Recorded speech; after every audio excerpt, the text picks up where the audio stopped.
how you doing? So I definitely agree with you that there's just not enough here for the bio.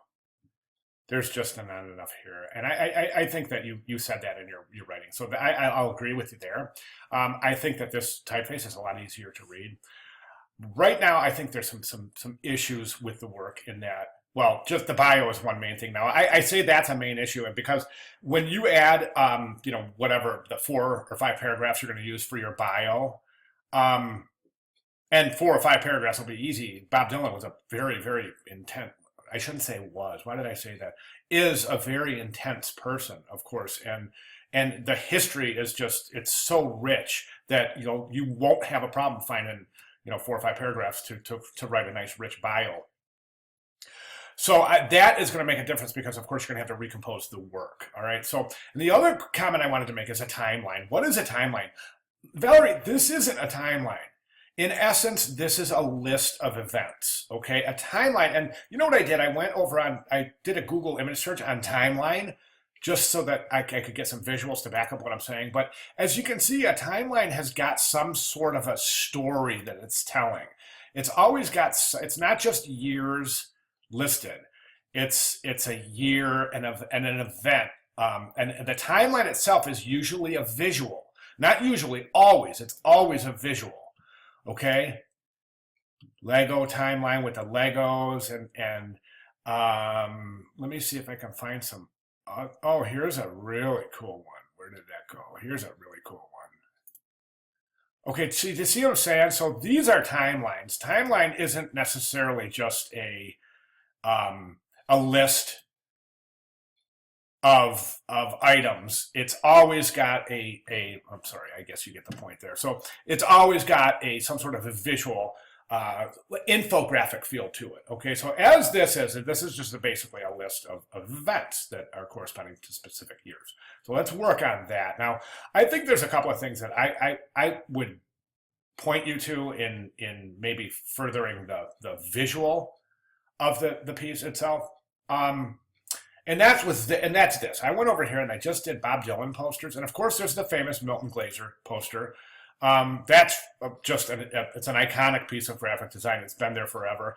But there's some other different areas, and these are all Bob Dylan posters. They're all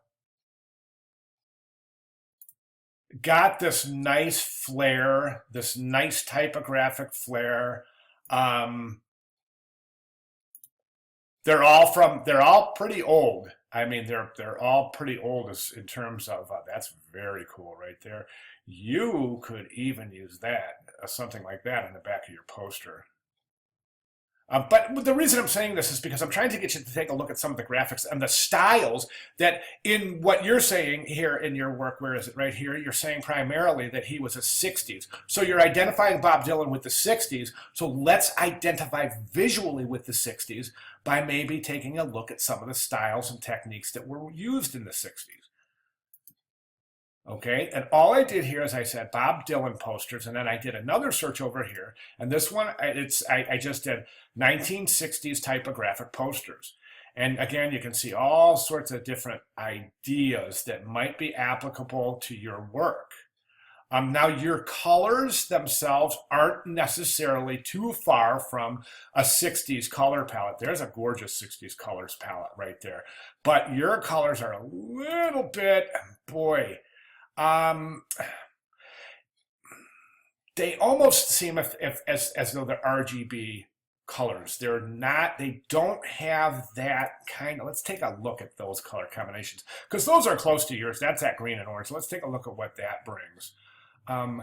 Where did that go? Here it is. Okay, let's take a look at these. That color scheme right there is gorgeous.